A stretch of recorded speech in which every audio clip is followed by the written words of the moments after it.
Cordyceps are a parasitic fungi often used in herbal medicine, but in a raw form like this, they pose a massive biosecurity risk. Do they? So like this, they're not allowed because they're a parasite. So these, they actually get inside other insects and they basically kill them. So these are high risk as well. They might be medicine for you, but it's not permitted into here. No, they don't. No, they don't.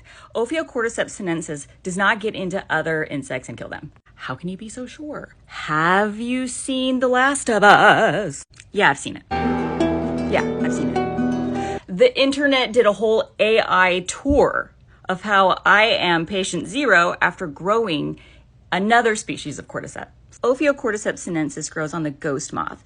And while the ghost moth can be found in a lot of different places, Europe, like Germany, some parts of Russia, in Tibet is where Cordyceps sinensis grows naturally in the wild off of the larval stage of the moth. This is what this little guy looks like. Here's the ghost moth. Isn't he cute? This is the larval state, well, maybe. Identification uncertain, but as we go back over, you'll see the little larval stage, and it looks really similar right there. It looks really similar to what was shown in that airport. If you don't totally understand moths, moths are native to places because of trees or like their host plant, and only certain places will have that insect, but it has to have the host plant. And then in this case, not in every case, in this case, it needs to have the right microbiome, and it definitely needs to have the right temperatures. Let me give you an example of this with a closer to home species. This is Cordyceps militaris, and this is my video. I grow them, and aren't they so cute? We have the oak moth that this grows off of in northern Georgia. That's where I'm at. But they do not occur here in the wild. We just don't see them here. But they do occur like in northern latitudes in like Jersey, Pennsylvania, and that's where this is even from. But they don't happen down here because it's not cool enough. We'd have to have unseasonably cool weather to see these growing in the wild, even though we have the moth. Now that we've talked about cordyceps in the wild, let's talk about cordyceps in cultivation, which is my favorite thing in the world to talk about.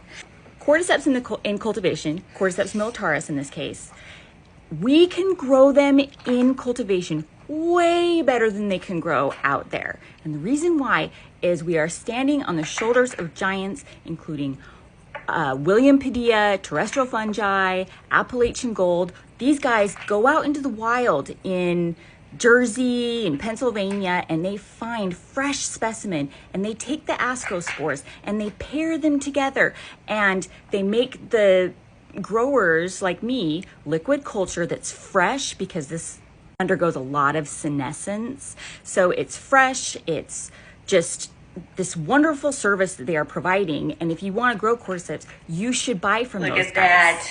You should buy from those guys because we want to keep them in business, because it's a microscopic thing, and they're not gatekeeping the way China is gatekeeping. Let me tell you about China. And I don't blame China for their gatekeeping. I mean, this is their sacred medicine, and they are so protective of a fertile liquid culture. We as a community, a cordyceps growing community, have been trying to get our hands on a fertile specimen of live culture for like decades.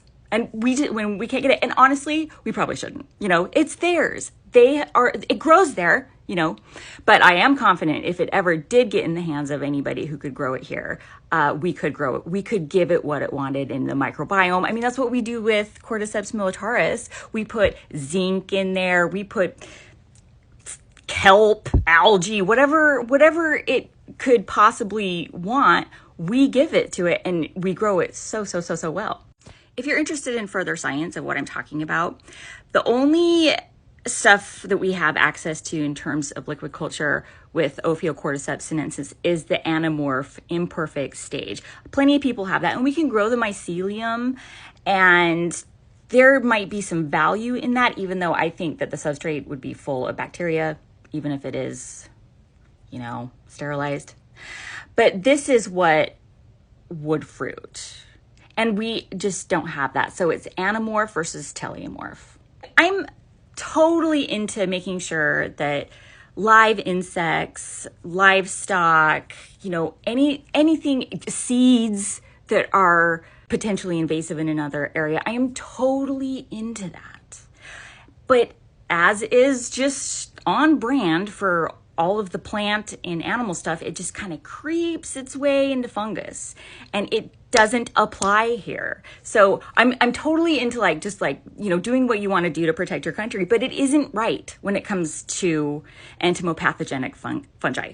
It's just not right. So I think it's important at all times when you're in the mushroom space to check your xenophobia at the door and maybe open your mind a little bit, start thinking differently. I mean, this is not something that I would expect everybody to totally understand. I mean, I've been trying to recently get people to understand mycorrhizal mushrooms. It would be very difficult to get people to understand entomopathogenic fungi in the same week. This is really a lot for 1 week on my part. Very ambitious. Anyway, enjoy the info.